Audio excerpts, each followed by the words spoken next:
اسكو كان على بالك باللي غير بزوج حبات بيض نقدروا نبداو مشروعنا اللي هو الاسهل والامتع واللي ما يتطلب منك ولا يشترط منك اي مهاره؟ موسكوتشو الاعراس او ميني كيك الاعراس، اسهل منه ما كاش. تقدر اي وحده ديرو بدون مهاره وبدون اي شطاره. شوفوا يا البنات اللي نمد لكم الوصفه اليوم غابيدمون، سهله ماهله ومضمونه. واهم حاجه في موسكوتشو الاعراس او ميني كيك هي التزيين، انك تلعبي على الديكور. نروحوا نشوفوا الوصفه. اميره الجزائريه معاكم. جيم وبارتاج واشتراك في القناه فضلا وليس امرا، وتبعوا الفيديو للاخر باش تعرفوا على كامل تفاصيل. مباشره نروحوا للوصفه. اول حاجه واش عندنا كما قلت لكم هو اسهل مشروع، تبدايه غير ب20,000 دينار، ساهل ماهل. عندنا هنا زوج حبات بيض، انا راح نديرو هنايا في الخلاط الكهربائي غابيدمون ولا في الاشوار، وتقدري ديريه في الغيسيبيون بالضرب اليدوي او الكهربائي، لكن الاختيار سيداتي. يعني هو كما قلت لكم الحاجه السهله خلاص. نحط هنايا زوج حبات بيض، كانوا صغار، زوج حبات بيض بدرجه حراره الكوزينه.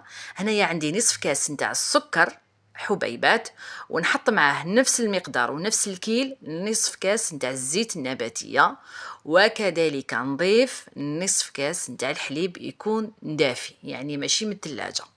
شوفوا يا البنات، اذا كنتوا هذه الوصفه راح ديروها بالغيسيبيون، كل حاجه تاخذ وقتها في التحراك. يعني اذا درتوا البيض والسكر خاصكم تذوبوا مليح البيض والسكر حتى تذوب ويضاعف الحجم ويتغير اللون باش تضيفوا الزيت وهي رايحه. مفهوم؟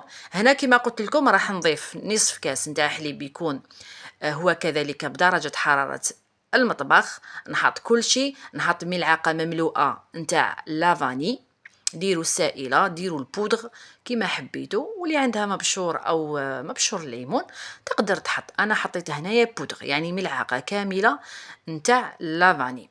واش راح نضيفوا هنايا؟ ما نضيفوا والو، راح نضيف رشه تاع الملح عفوا باش تعدل لنا المذاق.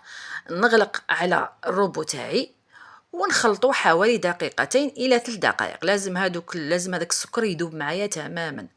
اي مشروع نتاع الكيك تاع مسكوتشو ولا تاع ميني كيك لازم حنا نلعبوا على السكر، لازم هذاك السكر يذوب ما يقعدش يدقدق معانا، لازم نحسو بلي داب تماما ولا رغوي.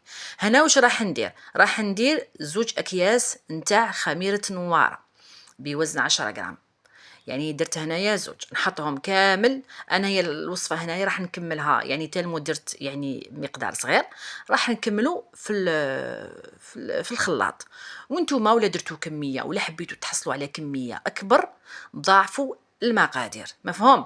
راح نحط هذيك الخميره تتخلط هي كذلك مع المقادير، وراح نضيفو الفرينه. الفرينه هنايا البنات تكون حاجه الاولى تكون مغربله من قبل، الحاجة الثانية تكون نوعية مليحة يعني المخصصة لصنع الحلويات، ويكونوا عندكم هادو ليمول نتاع الميني كيك او هادو اللي يتباعوا في الاسواق او في المحلات بيع مستلزمات الحلويات، يتباعوا باسعار يعني رخيصه بزاف.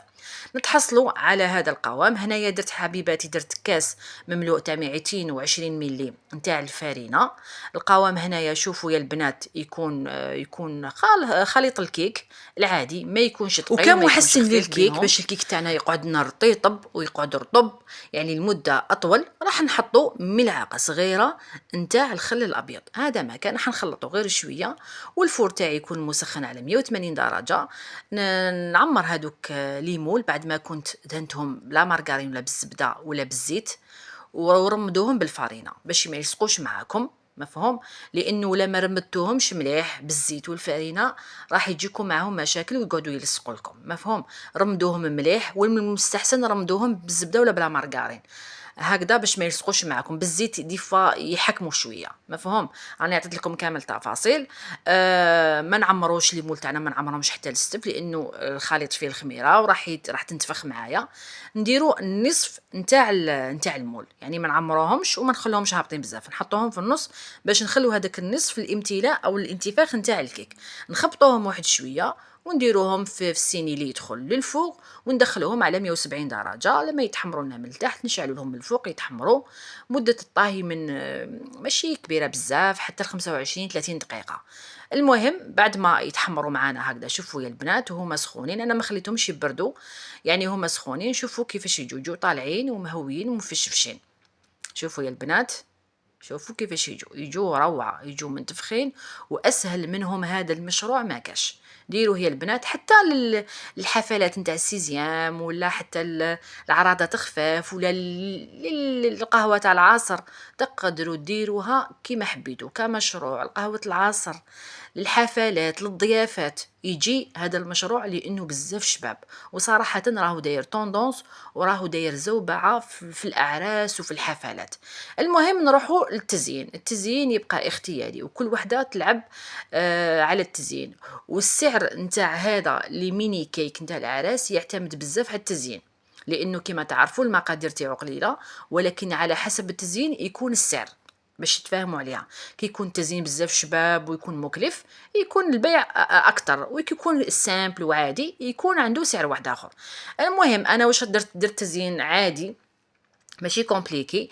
درت هنايا عمرت هذيك لابوش بشوكولا تارتيني، ودرت هكذا زيكزاك عادي في بلادي، ماشي كاع صعيب. ديروا هكذا دي زيكزاك. ودرت تزيين اخر، درت النصف تاعو سكر غلاس، والنصف الاخر درت هكذا الخيوط نتاع الشوكولا. سهله مهله، وعمروها في الوسط. تقدروا تعمروها بالمعجون ولا بالفوغاج ولا بالشوكولا تختيني كيما حبيتوا. هذا الشيء يقعد لكم كيما قلت لكم. سر نو البيع نتاع هادو لي ميني كيك يكون على حسب التزيين، مفهوم؟ كل ما كان التزيين يعني شباب وبزاف فيها بزاف مقادير، يكون السعر تاعو طون هو والمسكوتشو تاع الاعراس باش نتفاهموا. المهم هذه هي الوصفه تاع اليوم، كانت سهله مهله، شاركتكم كامل التفاصيل اللي فيها، وسهله وتقدري ديريها كاول مشروع مربح. فقط الانسان يعرف كيفاش يشتغل. كما قلت لكم في فيديو سابق، باش تبداو اي مشروع لازم تكون عندكم باجة في الفيسبوك، وهذه الباجة ديروا لها سبونسور. تقدروا عند السيبر تاع الحومه تاعكم هو يدير لها سبونسور، وديروا لي فوطو، وديروا بزاف، خدموا بزاف على لا كاليتي تاع لي فوطو نتاع المنتوج تاعكم. وفتحوا باجة في كذلك ان كونت في التيك توك، وكذلك تكون عندكم شان يوتيوب هي كذلك تعمل على رواج المشروع كما قلت لكم، وانستغرام. المهم تخدموا. انا نعرف بزاف بنات، يا البنات يخدموا بهذا المشروع ودايرين هادو الخطوات. لي باج في الفيسبوك، وكذلك تيك توك ويوتيوب وانستغرام، والله يخدموا ما شاء الله. وخاصة في موسم الصيف يعني تزيد الخدمة بزاف مع الحفلات، وكما تعرفوا موسم النجاحات نتاع الباك نتاع البيام.